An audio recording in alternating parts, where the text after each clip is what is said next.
Asha. Okay, thank you so much, Asha. Asha Williamson-Ron? Okay, wonderful, Asha, thank you. Resource coordinator at NAMI San Francisco. As a recent graduate from the University of San Francisco, kudos to you, congrats, yes, snaps. With a BA in psychology and a minor in public service and community engagement, her main interests focus on the expansion of multicultural psychology and mental health equity. We also have Charlotte Rosario, former youth council member at NAMI San Francisco, a NAMI Next Gen Community of Practice member, congrats on that, that's amazing, and a former NAMI San Francisco Youth Council member. Charlotte's current endeavor has been transforming NAMI's resource guides into an AI-powered navigational tool for mental health services called SearchMentalHealth.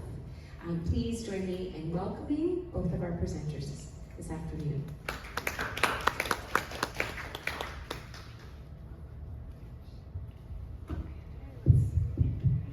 Hi everyone, how is everyone doing? Did everyone have a good lunch?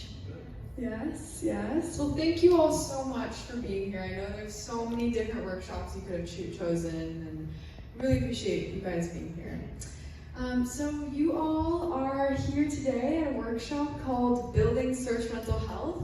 Asha and I are really excited to talk to you all about how we have revolutionized the way youth find and access mental health services using AI and NAMI resource guides. Search Mental Health is actually a platform that I worked on building over the course of this year, starting back in January of 2024, and have had the pleasure of partnering with NAMI San Francisco to really bring to life and hopefully bring to more communities. Okay, so to dive right in, my name is Charlotte Rosario. As Erin mentioned, I am a NAMI Next Gen Community of Practice member. I was also formerly on the NAMI San Francisco Youth Council. Currently, I'm in my senior year of high school at the Nueva School in San Mateo. Working through those college apps, but really excited to be here and to speak with you all. So thank you all. Pass it to Asha. Thank you. My name is Asha, and I am NAMI San Francisco's resource coordinator. I've been the resource coordinator for about a year now. As Erin mentioned, I got my BA at the University of San Francisco, and now I am getting my Master's of Public Health at Tufts University. Thank you all so much for being here. I'm really excited to show you more about Charlotte's work. Okay, so let's get into it. So a lot of you may know the statistics already. The United States is facing a severe youth mental health crisis. Over the past decade, mental health issues among young people have surged, with the Centers for Disease Control and Prevention reporting alarming trends. According to the CDC, poor mental health and suicidal thoughts and behaviors worsened from 2013 to 2023. This highlights a growing and urgent concern for today's youth. In 2023 alone, 40% of high school students felt so sad and hopeless that almost every day for at least 2 consecutive weeks, they stopped doing their usual activities. This sense of hopelessness, it represents not just a temporary emotional state, but a significant barrier to their daily functioning and their overall well-being. This crisis is affecting young people at every level, whether it's emotionally, socially, or academically. Increased levels of depression, anxiety, and feelings of isolation are leaving many teens unable to cope. While the support systems available to them, whether it's in schools or at home, they often lack the resources or the awareness to intervene effectively. This growing concern demands a proactive response, not only to provide accessible mental health services, but also to educate youth and their families about how to identify and address mental health concerns before they escalate even further. The numbers, they reflect more than a trend. They reveal a crisis that requires immediate attention. As more young people experience long-term sadness, stress, and even suicidal ideation, it's clear that we need to rethink how we approach youth mental health on both individual and systemic levels. So what is the problem here that we want to address? It is stigma and lack of awareness of mental health services, especially for youth. Young people, they face multiple obstacles when trying to access mental health services. As a lot of us may know, stigma is a big issue and creates a significant barrier to care for everyone, and that includes young people. Whether it's fear of judgment or misunderstanding from their families, their peers, this stigma often prevents youth from reaching out when they need help the most. Along with stigma, one of the primary challenges is a lack of knowledge about where to start. Many young people, they simply don't know how to find the right resources or which services are available to them. Whether it's because of limited mental health education in schools or that overwhelming number of resources online, like I said, they struggle to find the support that they need. Another major barrier is understanding what types of services are appropriate for their specific situation. So, for example, terms like inpatient or outpatient are very unfamiliar to them. This leaves them confused about what each service entails and which option best suits their needs. Without this foundational understanding, many don't know what level of care to seek or what services are available to them.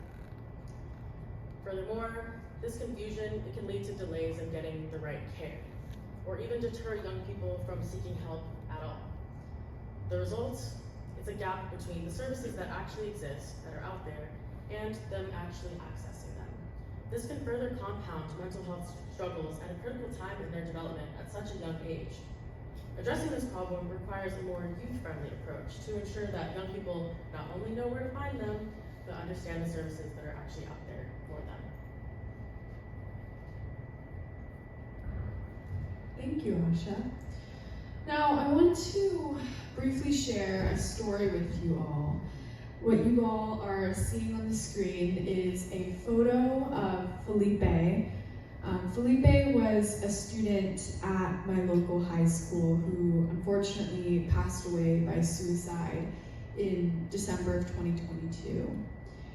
And who you are also seeing on this screen is Felipe's mother, Yeneth, on the left. And these are just photos from an open mic that Yeneth spoke at and that I've had the pleasure of helping organize in my community.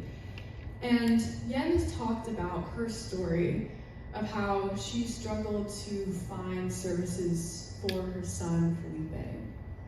And one of the big takeaways of what Yeneth shared at that open mic was that as a person on Medi-Cal insurance, as someone who did not speak English as her first language, and who worked 2 jobs, she didn't know what to do when her son first approached her and told her that he was struggling with depression and that at school he was facing issues of bullying. She looked on the Medi-Cal website, but she felt overwhelmed and she did not find the support that she wanted.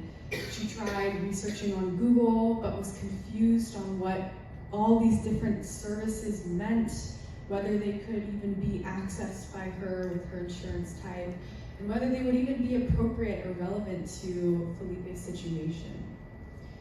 So really, because she couldn't find those services, she couldn't help her son Felipe in time. And as you all know, Felipe unfortunately passed away. And so this story really highlights the importance of ensuring people can find and access those services when they need them, and that anyone, regardless of their background, can get the help they deserve. So now we want you guys to turn and talk to one another, kind of discuss a little bit about these questions. So what are your experiences around youth mental health? What stories have you heard or even experienced? When did you first learn about mental health? How did you learn about it? What mental health resources do you know about already, if any? So we'll give you guys about a few minutes to talk to one another, and then we'll come back to a larger group and discuss, and we'll see if anyone wants to share. So we'll give you a few minutes to do that. Say hello to your neighbor, make some friends.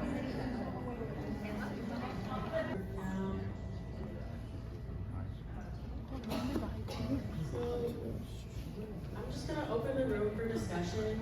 Is there anybody that wants to share or is willing to share what they talked about with their partners?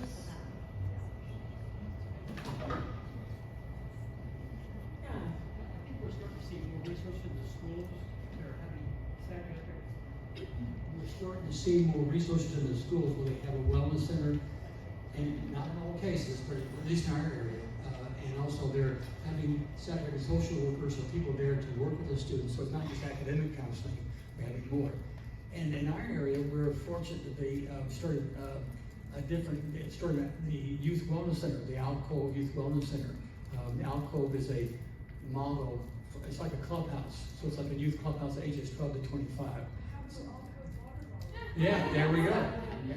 So that's, and I think they're having more Alcove centers around the state being developed, I think. Thank you for sharing.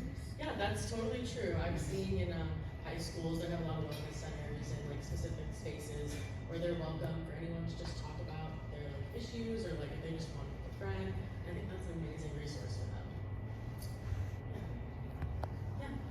So I'm a school counselor with Revolutionizing one of the pilots. We're one of the pilot programs in the state of California that's creating wellness centers. So our elementary schools have a site, our alternative ed has sites, and so we have one high school. So the goal is to be a hub of resources. So if a student is struggling with food insecurity, dental care, because we live in a rural county, or even going to the doctor, the goal in the foreseeable future is that we have a dental van, a psychiatric van, where a therapist, a LCSW will be going around to certain schools to go and do these sessions with kids. And then I'm a school counselor, so my role is to work alongside our school social workers to connect them to resources and also provide like individual and small group sessions. That's amazing. I think it's so great that it's addressing other kind of things, like you mentioned the dental care, like food insecurity, because a lot of it is connected and it all matters, you know, at the same time. So that's amazing. I love that. What was it called again? I think it's different in each county, but ours are called wellness centers. Okay, yeah, totally. Thank you for sharing. Okay, yeah. Is there anybody else that wants to share?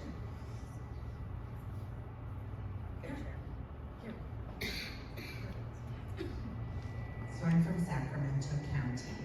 I'm the helpline coordinator for the NAMI in Sacramento County.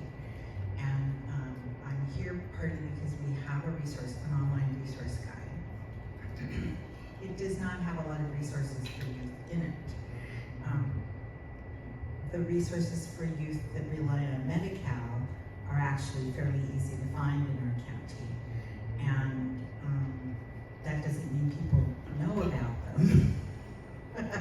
Those are two different things. But we have a youth dedicated line for youth 16 to 25 in our county that they can call even if they have private health insurance and get support around getting into counseling and psychiatric care.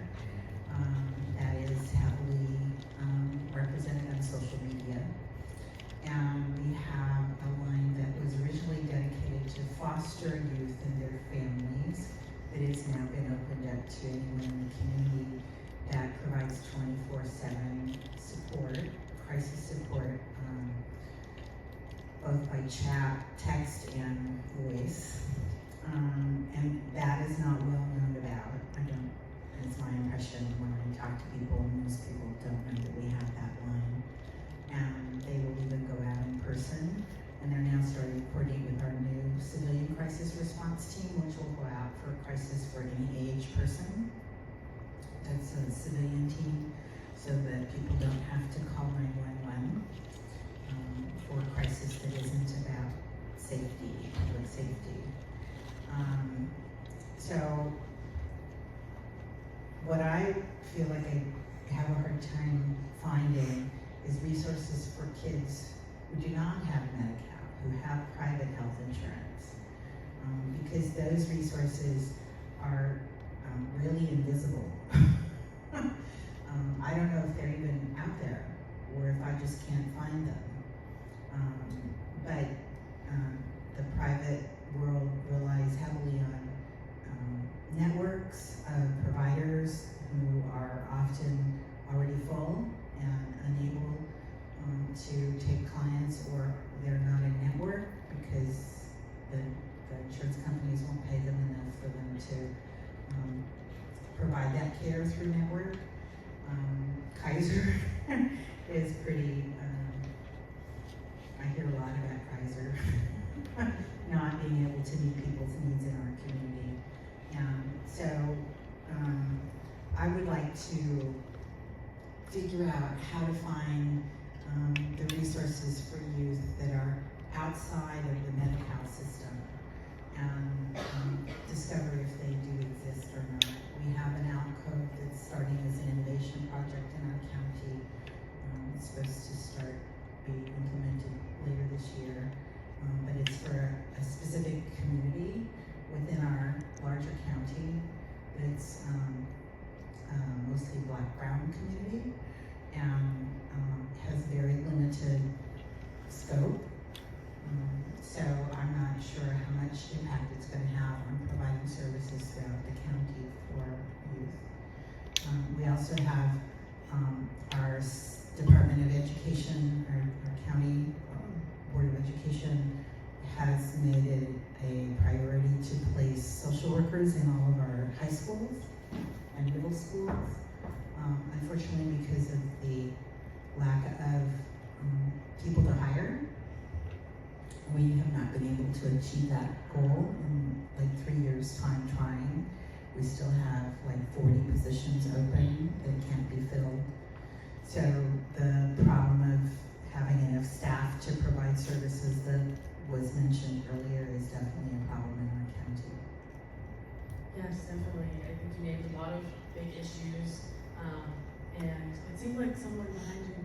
Okay, okay. I mean, No, I was just gonna say, that, I don't know if it will apply to there, but one of the things I do enjoy using for, my students, like formally, like the organization I was in before, and the one that I'm in now is Care Solace. I don't know if you guys have heard of Care Solace before? Yeah, no? Okay, so Care Solace is kind of like a concierge service, so you call in, you are your own like, for example, there's a person assigned in the district, within the school, within a counselor, and if they need mental health services or resources, these providers help call and connect with the parents. You're available 24/7. It just makes offering counseling support much more accessible and available, whether it's telehealth, whether it's, I mean, I know it's been very useful even for providing mental vouchers. So it's definitely one that I used before, and it's one I'm bringing in now to the school that I'm at now. Well, the schools that I'm at. thank you.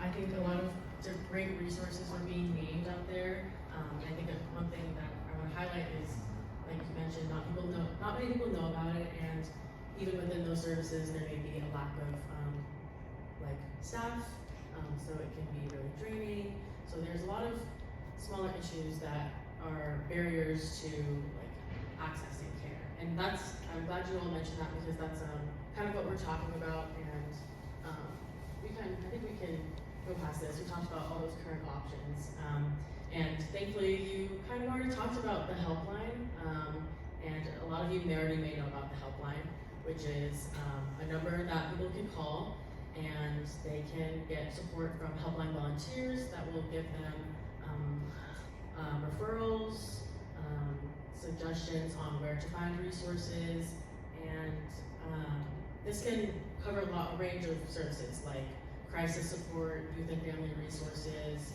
BIPOC communities, LGBTQ+, and a lot more.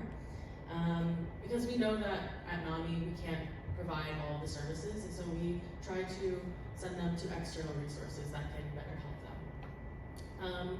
But at the same time, we have the resource guides that have all of these resources laid out, and it's a great space to like look for it, but at the same time we do recognize that it can be very overwhelming.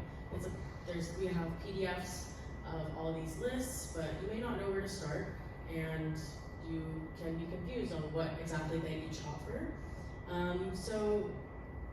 And you also mentioned the teen one. There's a teen line that NAMI National offers, which is also a great resource and a great alternative. And some NAMI affiliates and NAMI National have a text option, which is also really great for people that maybe they don't want to talk directly to a person, and they don't feel comfortable talking out loud, so they have the text option. But a challenge that we want to address here is that a lot of youth are intimidated by these call lines and these text lines because they're talking to a real person. with that stigma that I mentioned before, it can feel kind of scary to talk to a real person. They don't want to feel judged. So, yeah, what about the NAMI affiliates that don't have the text option? What about the people that don't want to interact with the person at all? These are gaps that we want to consider as we move forward with their resource offerings. So I have a few questions here. How many people in the room are part of NAMI? NAMI, yeah, by raise of hands. Okay, a good few. Yeah, awesome. Okay, and then how many people know about the NAMI helpline, the resource guides? It may be very familiar to lots of people. Okay, there's a few as well. For people that know about the helpline, have you noticed any like wait times or people that are kind of frustrated by having to wait for a call back, things of that sort? Okay, yeah, maybe. Has anyone heard about like it's intimidating to like join a support group or kind of join in person?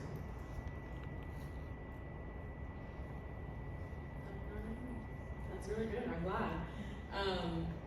Then I also want to ask, like, what other pain points have you heard of when people are trying to find resources? I think we mentioned some already, but does anyone else want to share? Well, I have a lot of clients actually who, when they get discharged from the hospital, from a psychiatric hospital, the hospital's like their case manager, their social worker gives them just a list of resources or none at all. I've heard from, one extreme to the other. They either give them no linkages, no mental health resources at all, and then they just discharge them home, and then it's like, what do we do? Or they give such a huge list that feels completely overwhelming to family members, especially the consumers themselves as well. Exactly. On that note, I will pass it over to Charlotte to introduce Search Mental Health. Awesome, thank you. So we've talked a lot about all these different pain points and challenges when it comes to improving and really just working on the system of delivering and suggesting services to our NAMI community members. And that's really where Search Mental Health comes in. Search Mental Health is a platform that I built this year, back in January. And essentially what it is it's a website that you can access via your phone, on a computer, at searchmentalhealth.com, and anyone, youth especially, can simply go onto the site, click start, and then they'll be shown a text entry box, and they can simply type out their situation, kind of like a diary entry, and then immediately get matched with the appropriate and relevant services. So, with that being said, we can actually dive straight into a bit of a demo. For all of you who aren't familiar with the website, Asha here can actually help us check it out. And we want to make this interactive too. So, what we'll have, we'll go right here, perfect. So this is searchmentalhealth.com. All you have to do is click the green start button. And then from there, it's a nice, simple interface. You just have to really talk about your situation. So let's bring in the audience. Does anyone, by show of hands, want to share just a theoretical situation, get us started off? And we can popcorn style. Any brave soul? Awesome. Yeah. How about a youth, either they have depression and they're struggling with or living with an eating disorder? Thank you. Anything else we want to add to this person? Do we have any? Yeah. They have anxiety. Anxiety, okay. How old do we want to say? Oh, go ahead. They suffer from narcolepsy and nobody understands what is that.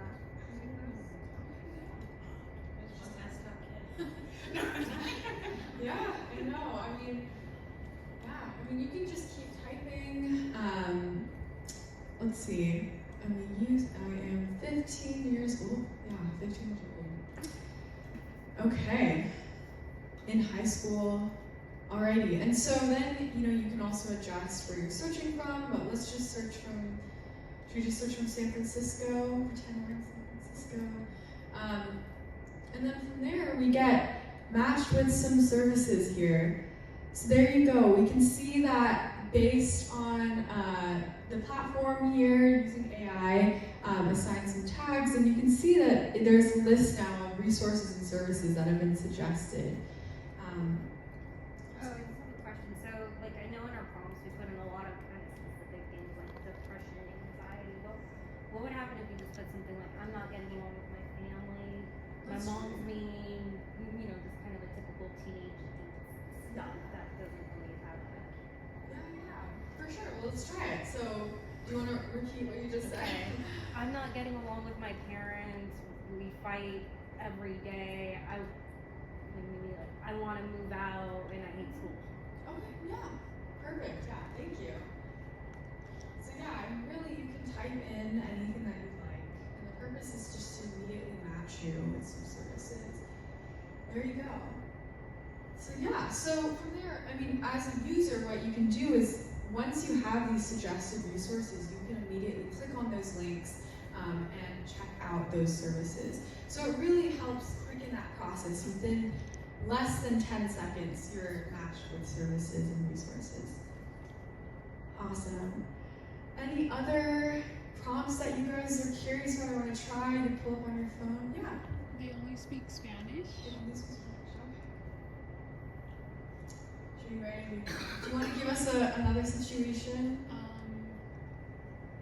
They have heart problems. Some heart problems? Okay, yeah. For sure. Anything else? And they're diabetic. Okay. Some of those things. Okay. Give it a try, see what happens. Let's see what services. Yeah, so from there, as you can see, in some cases with maybe the more health specific ones, there aren't services in the database right now. But yeah, those are examples of just the types of ways we interact with the platform, types of people that might be on the website. Perfect, okay, all right, thank you, Asha. So to go back to our presentation, what you all can observe is that this platform, SearchMentalHealth, really changes the modality of helping people find services. We're going away from call lines and text lines and really letting people immediately access services wherever, whenever, whoever they are. What's significant about SearchMentalHealth is that there's no people involved. And so when it comes to maybe issues around staffing, maybe a NAMI affiliate, there is actually, this does actually take away that challenge. It addresses that issue. There's also no wait time, as you can see, so any user on the site can immediately get results. Those results are curated, so they're appropriate and they're relevant to your situation based on what services are listed in that database. And then you also, as a user, can avoid a lot of the complex medical and legal jargon, figuring out what does inpatient care versus outpatient care mean and which one's relevant to me.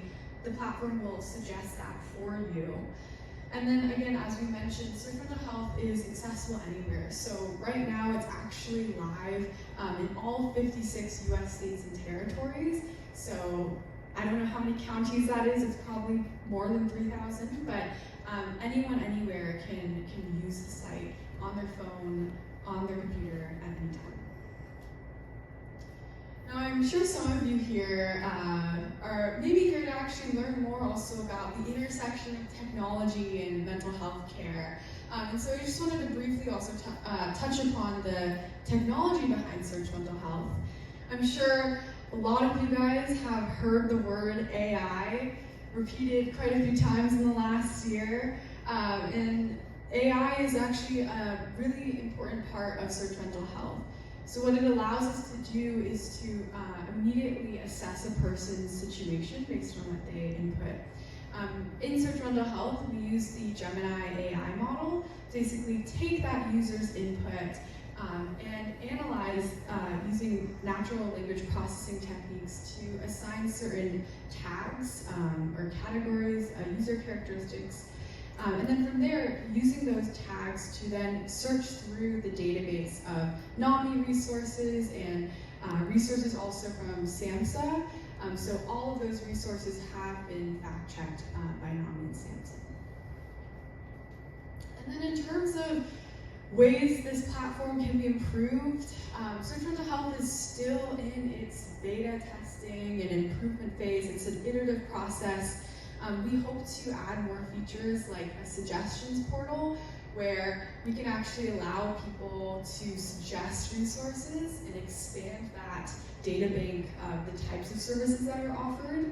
We'd also love to look into ways we can leverage Search Mental Health to do data analysis.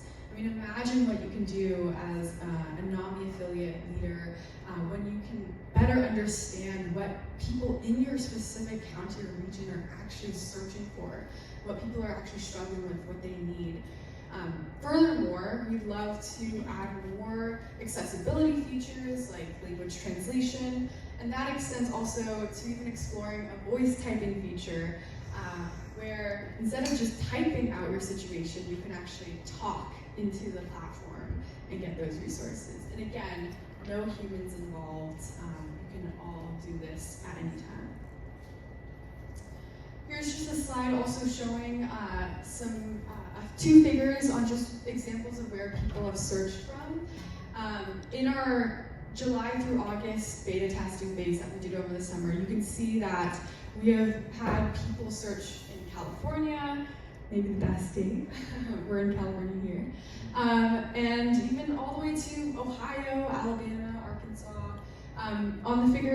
In the figure to the right, that's also the breakdown by county. So again, the hope and really the vision of the platform is to have people use it in perhaps areas where a lot of people don't use the resources that are there or aren't familiar with what's available. So maybe thinking about more rural areas or areas that might not have as many resources, like perhaps counties in California. And next slide. Perfect, yeah. And this slide here also just shows some examples of what people have typed into Search Mental Health. These are real users. So as you can see, some people search on behalf of family members. We've had some youth, the one on the bottom right, a student suffering from anxiety for the college process, which I can understand.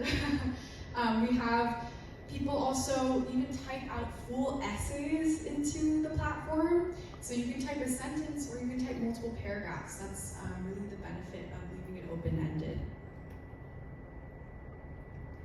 So now that we've kind of covered all of those logistical things, we want to talk about the vision that we have with Search Mental Health.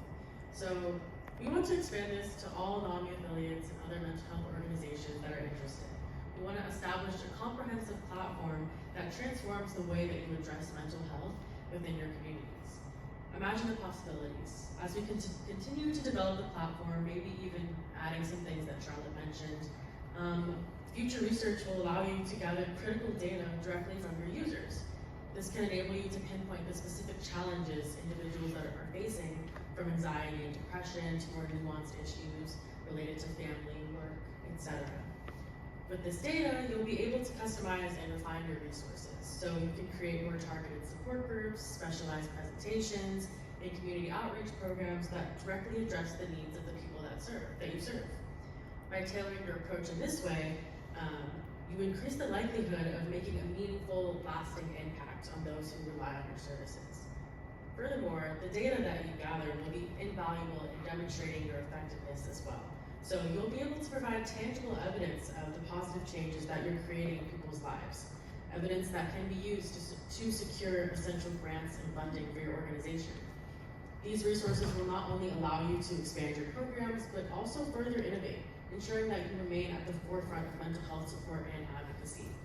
This future-driven approach will empower you to sustain long-term growth and continue making a real difference in your communities.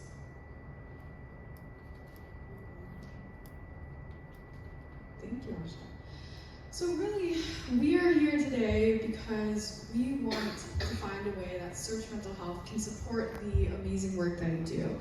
For everyone who raised their hand earlier and said that they're a part of NAMI, we'd love to connect with you and find ways that we can collaborate and work together to bring Search Mental Health to your communities and let it be yet another resource and another tool that you can use to serve the communities that you work with.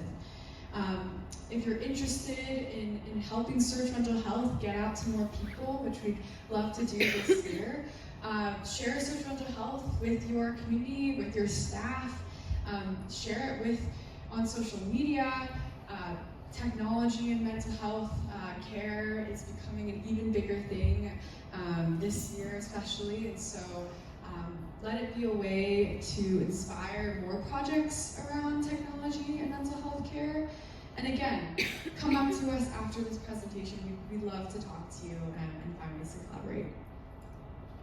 Yeah, you beat me to it. We want to say thank you so much for watching. We want to hear your thoughts as well. We really value the input of people that are working in mental health communities and working with people directly. We want to know what you liked, what you didn't like, so please share your feedback. We want to open the floor, even right now, for discussion. Let's talk about ways that we can collaborate and make things even better. Yeah.